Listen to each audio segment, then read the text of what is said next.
Hello friends, welcome back to my YouTube channel. आज हम बात करेंगे कन्फाइंड स्पेस के ऊपर, जिसमें देखेंगे कि कन्फाइंड स्पेस का एग्जांपल एज पर ओसा क्या होता है और उसमें बहुत सारी चीज़ें जो इसमें तीन चार चीज़ें जो है पॉइंट उसको अलग अलग डिस्कशन करेंगे और वो देखेंगे वो कैसे क्रिएट होता है। तो चलिए स्टार्ट करते हैं। सबसे पहले देखते हैं एज पर ओसा कन्फाइंड स्पेस का डिफिनेशंस क्या होते हैं।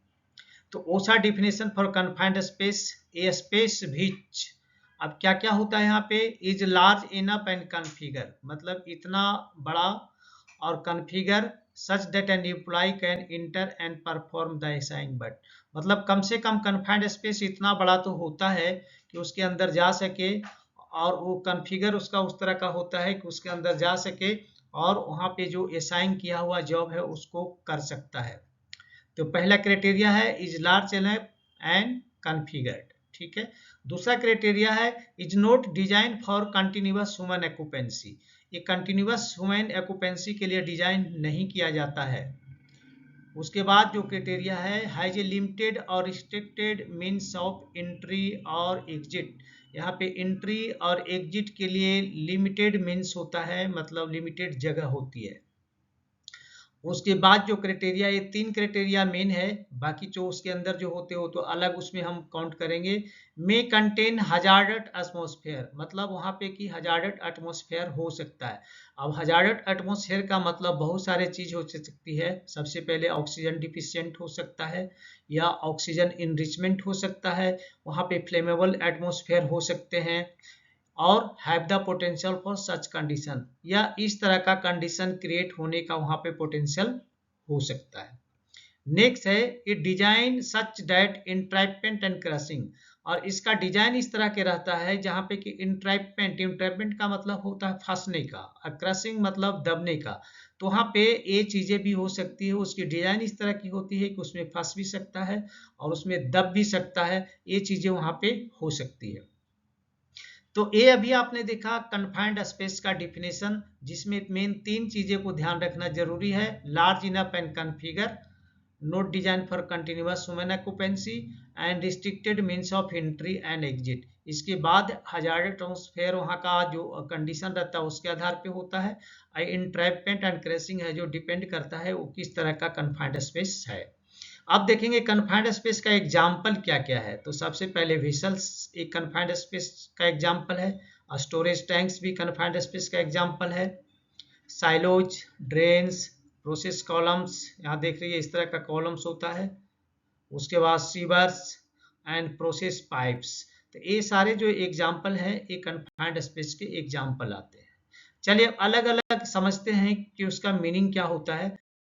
तो चलिए सबसे पहले देखते हैं limited opening for entry and exit. तो देख रहे हैं लिमिटेड ओपनिंग एंड एंट्री होती है, इसी से जाता है इसी से आता है। तो इसका मतलब क्या है, confined space opening are limited by size और लोकेशन। तो ये है जो बाई साइज भी छोटा होता है और लोकेशन की बात करें तो उसके आधार पे भी ये क्या होता है, लिमिटेड होता है। तो इसमें क्या होता है, opening are usually small in size, माने प्राय ये साइज में छोटा होता है।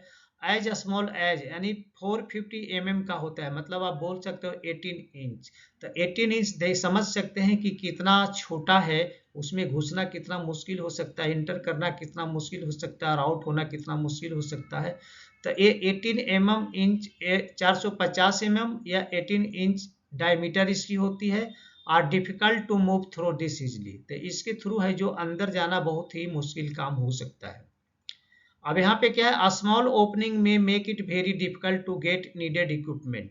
अब स्मॉल ओपनिंग होने के कारण इसके अंदर जो इक्विपमेंट, जिस इक्विपमेंट से काम करना है, जिस इक्विपमेंट की रिक्वायरमेंट है वहाँ पे उसको लेके जाना, उसको अंदर करना भी एक बहुत ही डिफिकल्ट टास्क है।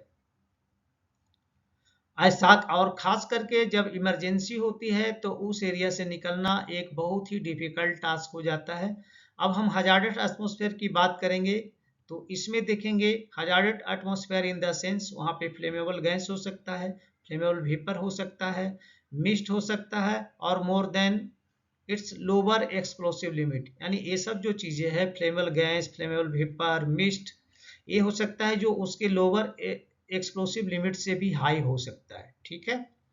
अब एयरबोर्न कंबस्टेबल डस्ट, अब यहाँ एयरबोर्न कंबस्टेबल डस्ट है जिसकी कंसंट्रेशन LEL से एक्सीड कर सकता है, मतलब यहाँ पे आग लगने की पूरी पूरी क्षमता है। चलिए नेक्स्ट देखते हैं, एटमॉस्फेरिक ऑक्सीजन कंसंट्रेशन बिलो 19.5 और एबव 23.5। तो ये क्या है, 19.5 बिलो है जो है तो ठीक है, कोई दिक्कत नहीं है, और एबव 23.5, कहीं कहीं 23 भी है और कहीं कहीं 22.5 भी है, तो इसमें भी कोई दिक्कत जनरली नहीं होता है। 19.5 से कम होना अलार्मिंग सिचुएशन है, और 23.5 से अधिक होना ये भी अलार्मिंग सिचुएशन है। ठीक है, अभी देखेंगे कि एटमॉस्फेयर हजार्ड इन कन्फाइंड स्पेस, तो ऑक्सीजन इनरिचमेंट कैसे होता है। ठीक है, तो सबसे पहले देखेंगे ऑक्सीजन इनरिचमेंट होने का रीजन क्या क्या हो सकता है कन्फाइंड स्पेस में। ऑक्सीजन कंसंट्रेशन एवं 23.5% ड्यू टू वेरियस रीजन, यानी ऑक्सीजन इनरिचमेंट तभी होता है जब वो 23.5% से एक्सीड कर जाए। तो इसका रीजन क्या क्या हो सकता है, इम proper handling, maintenance and storage of oxygen cylinder, oxygen cylinder का हैंडलिंग ठीक से नहीं करना, उसका ठीक से मेंटेनेंस नहीं करना, या ऑक्सीजन सिलेंडर का स्टोरेज ठीक से नहीं करना, इसके कारण हो सकते हैं। और दूसरा कारण हो सकता है and the accessories leakage of oxygen from the oxygen pipeline, या वहां से पाइपलाइन क्रॉस कर रही है और वहां से ऑक्सीजन लीक हो रहा है, तो वहां पे इनरिचमेंट ऑक्सीजन हो सकता है। और दूसरी क्या चीज है, इन दिस कंडीशन अगर वहां पे ऑक्सीजन इनरिच हो गया तो इस केस में क्या होगा, द रिस्क ऑफ फायर और एक्सप्लोशन विल बी हाई, वहां पे फायर और एक्सप्लोशन का जो है रिस्क हाई हो जाएगा, यानी कि any flame will burn much hotter, यानी वहां पे अगर कोई भी फ्लेम मिलता है या इग्निशन सोर्स मिलता है तो क्या होगा, हॉटर काफी बर्न तेजी से होगा और हॉटर के वहां पे इन्वायरमेंट बनाएगा, and will propagate A greater speed, और वहां पे बहुत ही तेजी के साथ फैलेगा क्योंकि चारों तरफ प्योर ऑक्सीजन है।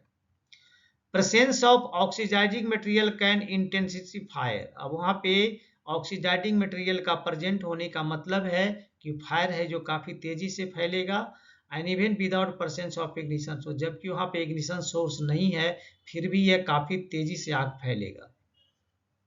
अब देखते हैं कि ऑक्सीजन डिफिशियंसी एटमॉस्फेयर में क्या हो सकता है। तो ऑक्सीजन डिफिशियंसी में क्या होगा, सबस्टांस लाइक इनर्ट गैस अगर आ गया तो ऑक्सीजन डिफिशियंसी के पीछे रीजन क्या है, लाइक इनर्ट गैस जैसे कि नाइट्रोजन है, हीलियम है, स्टीम है, नियोन है, आर्गन है एंड कार्बन डाइऑक्साइड, ये सारे गैसेस क्या करता है कि एटमॉस्फेरिक जो एयर होता है उसको डिप्लेस कर देता है ना, कैन डिप्लेस एयर और atmospheric oxygen in A confined space, और जिसके कारण यहाँ क्या होता है, काउजिंग लैक ऑफ ऑक्सीजन, जिसके कारण ऑक्सीजन की कमी हो जाती है, ऑन क्रिएटिंग ब्रीथिंग प्रॉब्लम, और जिसके कारण वहाँ सांस लेने में तकलीफें चालू हो जाती है।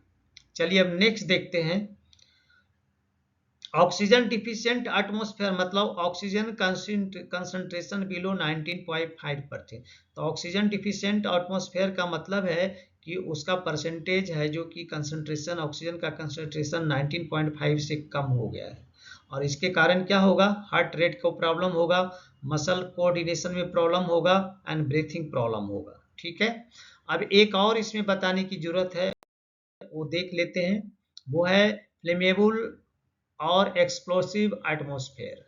तो इसमें फ्लेमेबल गैस क्या क्या हो सकता है, ब्यूटेन है, प्रोपेन है, हाइड्रोजन है, हाइड्रोजन सल्फाइड एक पॉइजनस गैस है और साथ में फ्लेमेबल भी है, मीथेन है, आर कॉमन एग्जाम्पल, जैसे ग्रेन हो गया, नाइट्रेटेड फर्टिलाइजर्स हो गया, and solid can produce combustible dust. ठीक है, grain, nitrate fertiliser and solid को क्या कम्बस्टेबल डस्ट को प्रोड्यूस करता है। अब इसमें एक चीज जो था कि not design for continuous human occupancy, इसका मतलब है कि confined space are not design to work on a routine basis, routine basis पे काम करने के लिए इसको डिजाइन नहीं किया गया है, जब इसमें कोई काम आता है तभी किया जाता है, हमेशा या कंटिन्यूअस या रूटीन बेसिस पे इसमें काम नहीं कर सकते। It is design to store a product, इसका डिजाइन है जो इसमें प्रोडक्ट को स्टोर करने के लिए किया जाता है, enclose material and process, material को बंद करने के लिए या प्रोसेस इक्विपमेंट इसमें होते हैं, और ट्रांसपोर्ट प्रोडक्ट और सबस्टांस, या इसमें प्रोडक्ट का ट्रांसपोर्ट होता है या उसके सबस्टांस का ट्रांसपोर्ट होता है। High most confined space are dangerous due to various type of hazard. तो जितने भी खास करके जितने भी कन्फाइंड स्पेस होते हैं वो हजार्डस होते हैं, क्योंकि उसमें बहुत अलग अलग तरह के हजार्ड होते हैं। And such as physical hazards होता है, केमिकल हजार्ड्स भी हो सकते हैं, बायोलॉजिकल हजार्ड्स भी हो सकते हैं। तो ये सारी चीज़ों अभी आपने देखा एज पर ओसा कन्फाइंड स्पेस का डिफिनीशंस क्या है, और उसमें जो 3 क्राइटेरिया बताया उस पे ऊपर हमने बात किया। ऑक्सीजन डिफिशिएंट होने का रीजन क्या है, ऑक्सीजन रिप्लेसमेंट का रीजन क्या है, और note design for continuous human occupancy पे यहाँ पे बात किया है। आशा करते हैं आप इसको अगर इंटरव्यू में पूछा जाता है तो आप इसको डिटेल आप इस तरह से बता सकते हैं। तो चलिए दोस्तों, यहाँ पे मैं आपसे रिक्वेस्ट करूंगा, अगर आप हमारे चैनल पे नए हैं तो प्लीज़ चैनल को सब्सक्राइब करें, दोस्तों में ज़रूर शेयर करें, और बेल आइकन को ऑल पे सेट कर दें ताकि हमारी सभी वीडियो का नोटिफिकेशन आपको टाइम से मिले। तो चलिए आपसे मिलते हैं नेक्स्ट वीडियो में, तब तक के लिए जय हिंद, वंदे मातरम।